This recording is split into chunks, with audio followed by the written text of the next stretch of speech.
Welcome to the Deep Dive. Today we're wading into some pretty deep theological waters. We definitely are. We're tackling this really fundamental question. If God is completely sovereign, if he's decreed everything that happens, well, how can we as humans truly be responsible for our actions? Yeah, it's a classic tension, especially prominent, I'd say, within Reformed theology. Right, you have this incredibly strong emphasis on God's total control, his decrees covering, well, everything, and yet at the same time, a strong insistence on human accountability. Exactly. And the listener's question really hits the nail on the head. If God decrees my choices, is my free will even real? Or is it maybe just a nicer way of packaging what someone like Luther called the bondage of the will? That's the core of it, isn't it? We've looked at some sources that dig right into this apparent conflict, this tension within Reformed thinking itself. It does feel a bit like trying to fit a square peg in a round hole sometimes. It does. So our mission today is to really get under the hood of this concept they call compatibilist free will. The idea that somehow divine determinism and human freedom fit together. And critically examine it, right? To see if the charge holds water, that it's basically just the bondage of the will wearing, the different hat. And maybe even a distortion of core Christian ideas. Precisely. So let's start with the basics of the problem. Reformed theology points to Scripture, like Ephesians 1:11. Working all things according to the counsel of his will. Yeah, or Proverbs 16:33, the lot is cast into the lap, but its every decision is from the Lord. So God's sovereignty is absolute. He ordains everything. And ordain here implies this comprehensive divine plan that includes, well, everything. Human choices, good, bad, the whole lot. Not necessarily that God forces every action directly, but that it all falls under his ultimate decree. Okay, total divine plan, got it. But then the same tradition insists we made genuine choices, and crucially, we're morally responsible for them. And there's the rub. Right. If every single thing I do was already decreed by God, how am I truly accountable? It feels predetermined, like my path is set. That's the heart of the tension. If you can only ever do what God has already decreed, are you free in any way that grounds responsibility? Which brings us straight to Martin Luther. Indeed. His famous work, The Bondage of the Will, Luther argued very strongly that human will, especially concerning salvation, isn't free at all. It's bound by sin, powerless on its own. So, confronted with this apparent contradiction, God decrees all, but humans are responsible. How does Reformed theology try to solve it? Well, this is where compatibilism enters the picture. It's the key concept they use. Okay, compatibilism. Break that down for us. So the idea is that human freedom, properly understood, is compatible with God's absolute sovereignty. They can coexist. But how? What kind of freedom are we talking about? It doesn't sound like the freedom to choose otherwise. Exactly. That's the crucial point. Compatibilist freedom isn't libertarian freedom, the power to choose A or B independently of any determining factors. Instead, they define freedom as acting according to your own desires, your own motives, your will. So I'm free if I do what I want to do, even if what I want to do was ultimately determined by God. That's the essence of it. Your choices are seen as voluntary because they flow from your character and desires, even if God ordained the whole sequence of events, including the formation of those desires. Okay, I think I see the definition they're using. Do they have examples? The classic one is Joseph and his brothers from Genesis. Remember, his brothers, out of jealousy, freely chose to sell him into slavery. Wicked actions driven by their own sinful desires. Right, horrible stuff. But later Joseph says to them, "You meant evil against me, but God meant it for good." So compatibilists say, look, the brothers acted freely according to their evil desires, making them responsible. Yet God sovereignly used their decreed actions within his larger good plan. The Joseph example is powerful, but it still raises that core issue for me, and I think for the critics. Even if God brings good out of it, does that change the fact that, according to this view, the brothers could not have done otherwise? Exactly. That's the central objection.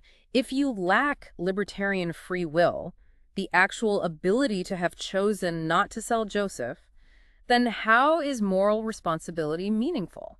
It feels like you're just a conduit for a predetermined outcome.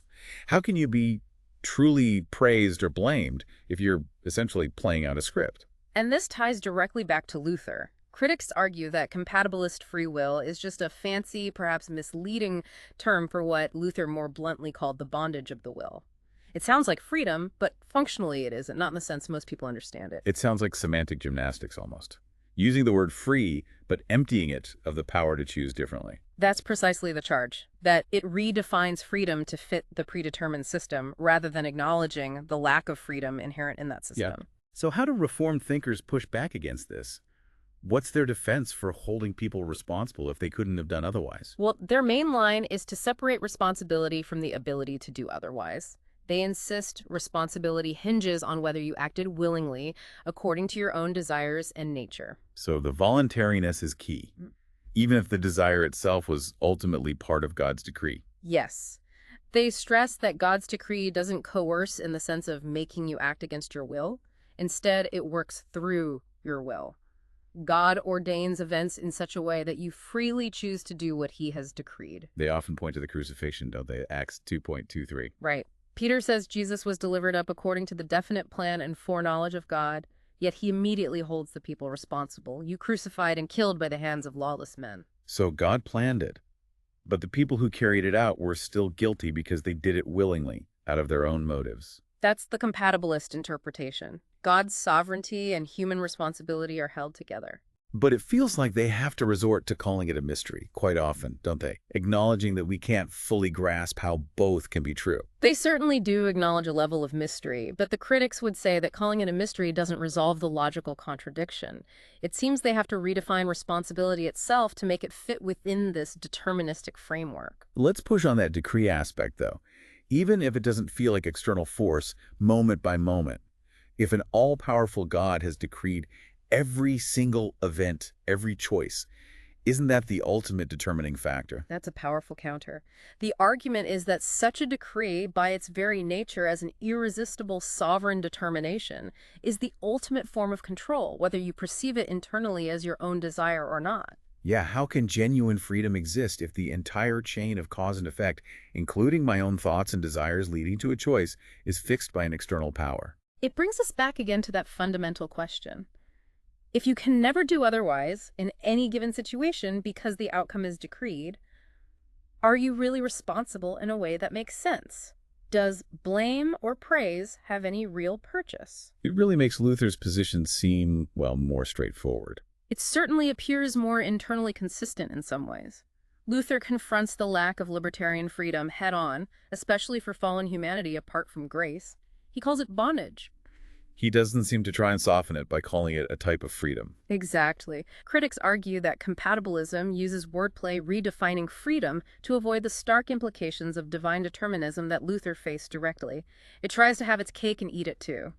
Absolute divine control and meaningful human freedom by changing what freedom means. So wrapping this part up, the core argument against compatibilist free will within Reformed theology seems to be that it sets up an unavoidable contradiction. Right. You have God determining everything, which seems to negate the possibility of choosing otherwise. And then you have the insistence on human responsibility, which for many people intuitively requires the ability to have chosen otherwise. The conclusion from this critical perspective is that trying to force these two together doesn't work. It leads to, well, a distortion. A distortion of what? A distortion of the concept of responsibility, maybe, and arguably a distortion of Luther's clearer, perhaps harsher concept of the bondage of the will. It relabels that bondage as a form of freedom. And the implication is that this might even be a departure from a more straightforward Christian understanding of human agency and accountability. That's the strong conclusion presented by the critics, yes. That in trying to uphold both absolute sovereignty and meaningful responsibility through compatibilism, something essential gets lost or twisted. Okay, so we've really journeyed through this complex terrain, the clash between God's exhaustive sovereignty and human responsibility, seen through this lens of compatibilist free will. And we've focused on the significant critique that compatibilism, when you peel back the layers, isn't really about genuine freedom, the power to do otherwise at all. But is perhaps just a theological framework to reconcile divine determinism with accountability, essentially relabeling the bondage of the will. Creating what looks like, to its critics, a fundamental contradiction right at the heart of the system. Which leaves us, and you the listener, with a really crucial question to ponder. Does redefining terms like freedom and responsibility in this way actually solve the deep conflict between divine sovereignty and meaningful human agency? Or, as the critics maintain, does it just obscure the reality of human limitation under such a system? Does it perhaps even distort fundamental Christian ideas about our nature, God's power, and what it means to be truly accountable? It's definitely something worth thinking more about, maybe digging into Luther, Calvin, and modern philosophers on this yourself. A lot hinges on how you answer this. Thanks for joining us for this deep dive.